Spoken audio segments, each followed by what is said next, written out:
retour de l'inflation. Face à l'inflation qui bat des records aux États-Unis. Et une inflation qui manifestement n'avait pas qu'un aspect transitoire. L'inflation galopante, le coût de certains produits risque de s'alourdir encore.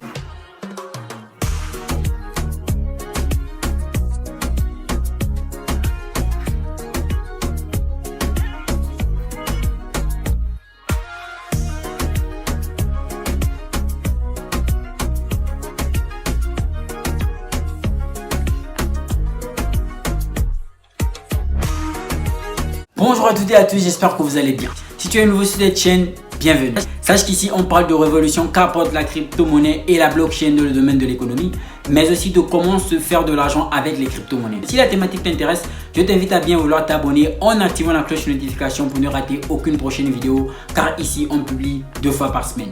Par contre, si tu es ancien, tu dois déjà savoir comment ça se passe. Il te suffit juste d'activer ce pouce bleu, celui-ci et pas celui-ci, car ça fait toujours plaisir et ça aide à référencer la chaîne de telle sorte que les personnes qui ne sont pas au courant de la crypto-monnaie puissent être en informées. Depuis un moment déjà, on parle de l'une des plus grandes crises financières caractérisée par la cherté de la vie et la chute des marchés financiers. En ce qui concerne la cherté de la vie, on enregistre une grande inflation en ce que le prix des denrées alimentaires augmente, le prix du pétrole, le prix du gaz, le prix du carburant, bref, tout devient cher. Vous pouvez avec 300 francs CFA prendre un petit déjeuner à Libreville. Le morceau de pain coûtait 50 francs, le sachet de lait 100 francs, l'œuf 125 francs et le sucre 25 francs. Oui, ça c'était avant. Aujourd'hui, il faut conjuguer le verbe réfléchir au présent pour manger avec la même somme. Le morceau de pain est à 75 francs, le sachet de lait à 200 francs, l'œuf à 150 francs et le sucre de 25 n'existe plus chez les mêmes épiciers. Qui pour répondre? Hier, la bouteille d'huile coûtait 1000 francs, aujourd'hui 1500. Le bidon de 5 litres à 6000 francs, tout cela est normal. Le sac de riz est passé de 3500 à 4500 par endroit, alors que le riz, on le sait, est l'aliment de base des ménages gabonais. Qui pour répondre? Le paquet de sucre est passé à 1000 francs CFA, le prix du lait importé a doublé chez les... En ce qui concerne la chute des marchés financiers, on a par exemple le marché des crypto-monnaies qui est en sang, majoritairement caractérisé par la chute du Bitcoin qui tombe de 40 000 $ à 19 000 $, ce qui va par la même occasion engendrer la chute de toutes les autres crypto-monnaies. Dans le cas de la bourse, on a les plus grandes actions boursières qui chutent sans cesse. Bref, c'est le sang. À vue d'œil, nombreuses sont les raisons qui te pousseraient bien évidemment à quitter les marchés financiers. Seulement, je vais t'expliquer pourquoi tu ne dois pas faire cela et comment tu peux utiliser cette crise pour dire définitivement bye bye à la pauvreté. D'abord, il faudrait vraiment que tu prennes conscience de la situation actuelle et que tu saches que cette situation qui se passe maintenant dans le domaine de l'économie, c'est celle qui pourrait impérativement et définitivement changer ta vie. Déjà, il faudrait que vous sachiez que la Russie est le 3e pays producteur de pétrole, le 2e pays producteur de gaz. De l'autre côté, il faut savoir que l'Ukraine est un grand pays exportateur de blé ou encore de maïs, tout comme la Russie le fait avec le blé. Ces deux pays sont en guerre depuis déjà plus de 5 mois. De cette offensive, il y avait énormément d'échanges sur les réseaux sociaux de soldats russes qui se disaient totalement démoralisés, démotivés. Il y avait les échanges, les témoignages qu'on a, ce sont des soldats ukrainiens qui se disent épuisés. Cette guerre engendre aujourd'hui un grand problème au niveau de l'économie. Bien sûr, c'est ce qui favorise d'une grande part la récession. L'Office national des statistiques a indiqué que 1,5 million de ménages dans le monde peineraient à bien s'alimenter, mais aussi à payer leurs frais d'électricité. Alors, à quel point ces deux pays sont-ils indispensables pour l'alimentation dans le monde?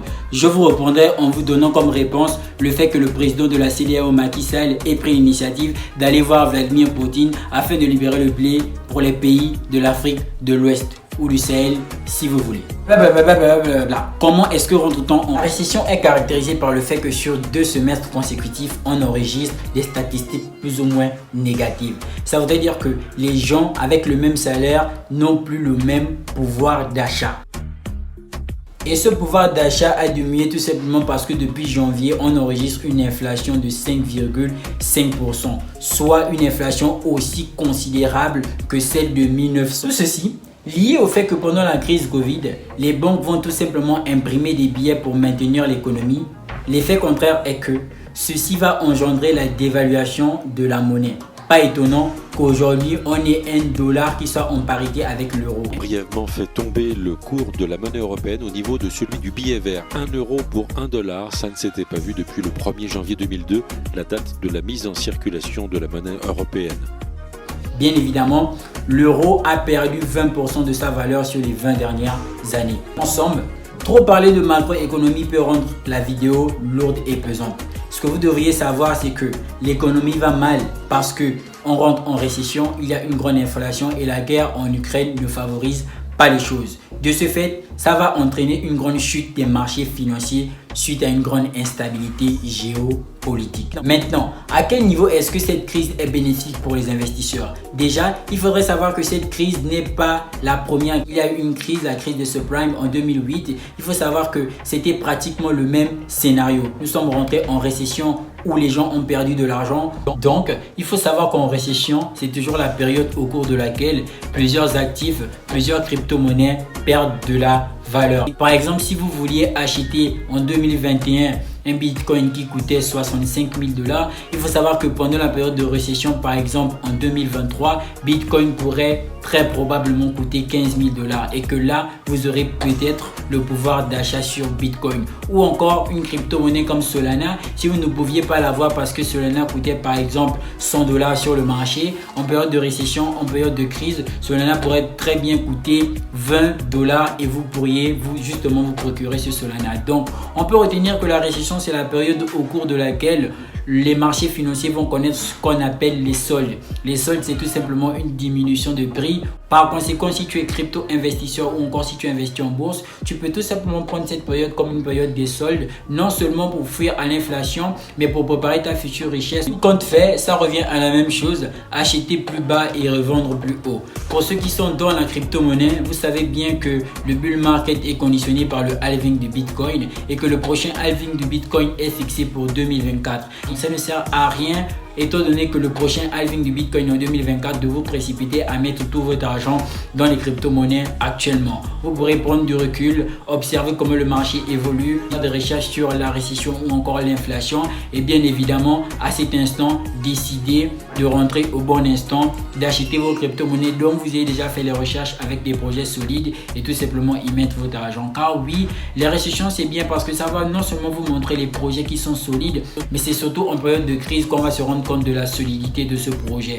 Parce que, bien évidemment, si je prends le cas des traders, on n'est pas trader quand on fait des gains tous les jours lorsque le marché est en hausse, mais on est trader lorsque peu importe la tempête, on peut être rentable sur tous les marchés confondus. Du coup, j'espère que cette vidéo a vraiment été éducative en ce qui concerne les mois à venir. Il faudrait savoir que les choses seront encore un peu plus corsées qu'elles ne le sont déjà. C'est une chute, c'est une période qui va durer un bon moment. Pendant cette période, éduquez-vous, formez-vous, économisez, épargnez, parce que lorsqu'il faudra rentrer sur le marché, vous pourrez rentrer sur le marché et vraiment vous garantir une richesse à venir. N'écoutez pas trop les médias qui vous disent oui, ceci, cela, Bitcoin est repassé à 24 000 $. Le truc, c'est que même si Bitcoin repasse à 24 000, 25 000, 30 000 $, si la récession a été annoncée, Bitcoin finira forcément par chuter et vous allez tout simplement être en perte. Donc, ça ne sert à rien de vous précipiter actuellement. Prenez vraiment du temps.